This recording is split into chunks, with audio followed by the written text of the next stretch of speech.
Assalamualaikum warahmatullahi wabarakatuh. Welcome back to my channel Teknoware.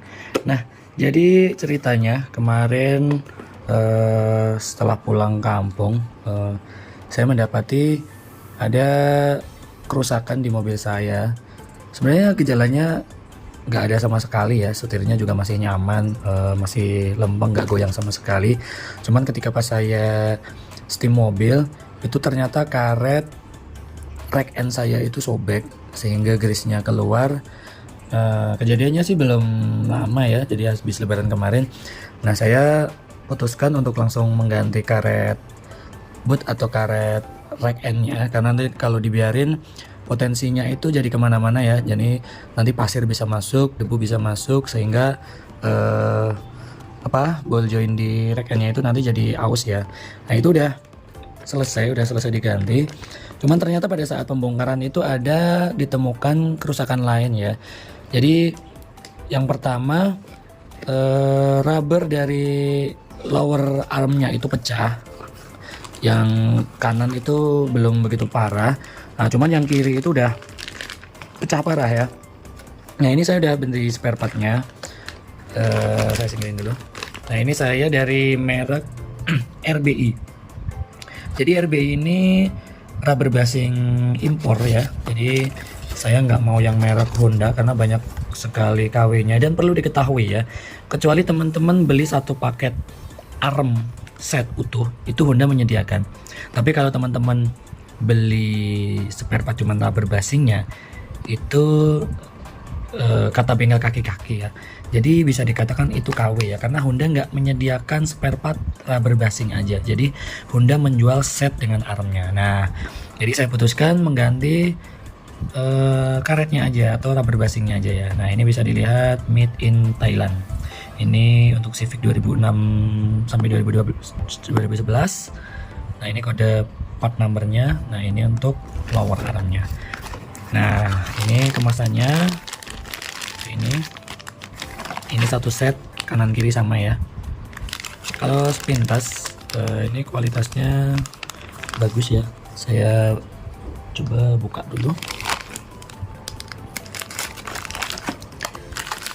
Daripada merek yang Honda-Hondaan, nah menurut saya mending ini. Nah, ini karetnya benar-benar mateng ya. Nah, ini kuat ya, insya Allah ya, mudah-mudahan awet. Kemudian, nah selain dari rubber basing lower arm yang rusak, ternyata karet boot shockbreakernya itu juga kedapatan udah pecah ya. Jadi saya putuskan sekalian ganti ya. Nah, ini dari merek apa ini? Ini juga, kalau ini memang bukan Honda ya. Kalau untuk rubber boot shockbreaker itu ada ori Hondanya, ada original. Cuman karena beberapa toko kosong, saya putuskan beli aftermarketnya. Cuman part numbernya sesuai ya. Nah, ini. Nah, ini kanan kiri beda ya. 51403 sama 51402. Jadi ini seset kanan kiri. Nah, seperti ini penampakannya. Nah, ini karet asli ya. Ini putih-putih ini bukan retak. Jadi ini adalah lapisan lilin. Ketika teman-teman beli spare part karet, itu biasanya memang ada lapisan ini untuk penyimpanan di gudang biar lebih awet. Oke, dan selanjutnya sekaligus ini ya. Ini adalah karet bump stoppernya ya. Jadi ini nanti masangnya di shockbreakernya. Ini seset kanan kiri juga. Nah, ini sebagai bump stopper ya. Ini nanti masuk ke piston rodnya. Nah, untuk pemasangannya sendiri, karena saya kebetulan di rumah alatnya kurang lengkap dan pengerjaan di bawah itu sangat berisiko, jadi saya putuskan bawa ke bengkel kaki-kaki langganan saya. Seperti apa prosesnya? Simak terus video berikut. Nah, ini saya sudah sampai di bengkel spesialis kaki-kaki. Nama bengkelnya adalah Barbar Wheels. Jadi bengkel kaki-kaki ini posisinya di Grand Wisata, di deretan ruko-ruko itu. Nanti alamatnya saya spill di kolom komentar ya. Jadi selain spesialis servis kaki-kaki, jadi bengkel ini juga tentunya menyediakan spare part untuk servis kaki-kaki, kemudian juga menjual ban. Selain itu juga tersedia variasi velg ya. Jadi teman-teman bisa upgrade full kaki-kaki di bengkel ini.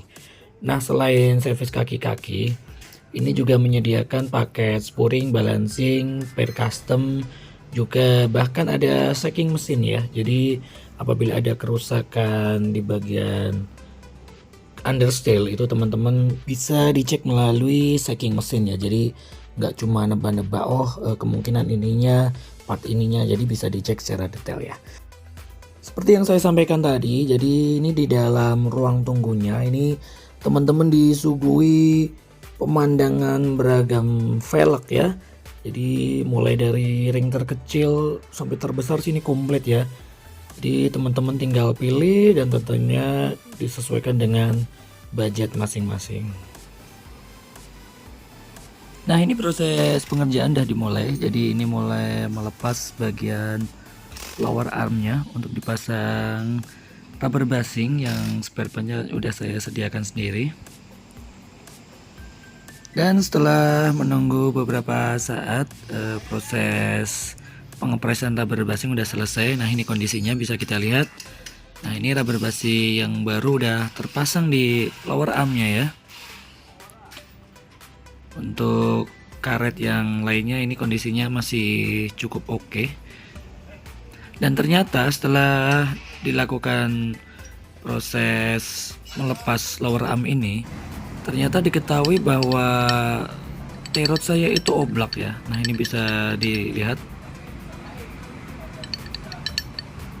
Dan berhubung saya belum menyiapkan part T-rodnya, jadi di bengkel ini udah tersedia ya.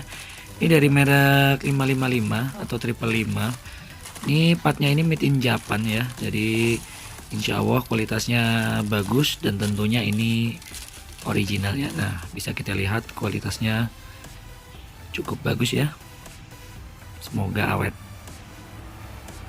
Kemudian kita lanjut ke pemasangan lower arm kembali setelah dilakukan proses pemasangan rubber basingnya tadi ya.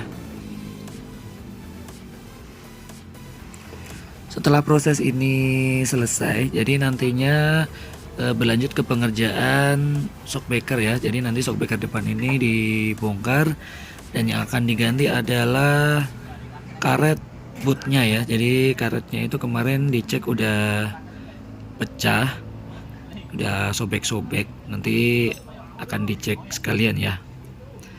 Nah, ini penampakannya setelah dicek ternyata lumayan parah ya. Nah, ini karet bootnya udah sobek jadi dua dan nanti harus dilepas ini dulu ya, bagian atasnya dulu.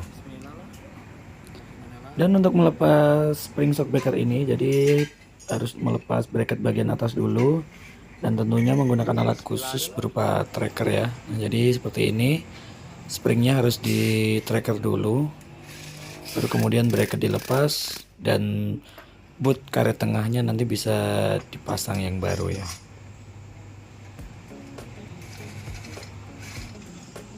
Itu karet bump stoppernya udah dipasang di as bagian tengah, kemudian lanjut pemasangan karet boot dan lanjut ke pemasangan spring kembali ya. Tentunya springnya masih posisi pakai tracker dan nanti bracket ketika udah dipasang tinggal lanjut pemasangan kembali ke unit mobilnya.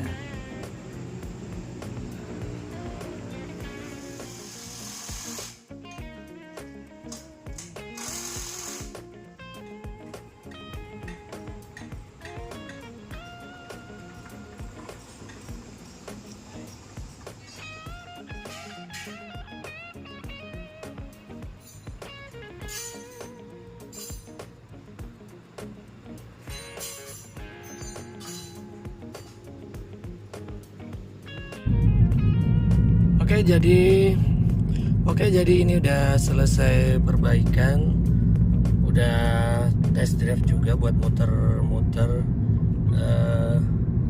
Yang saya rasa handlingnya lebih nyaman ya, jadi bandingannya lebih lembut dan setirnya tentunya lebih anteng ya, dan tentunya didukung dengan pengerjaan yang profesional ya.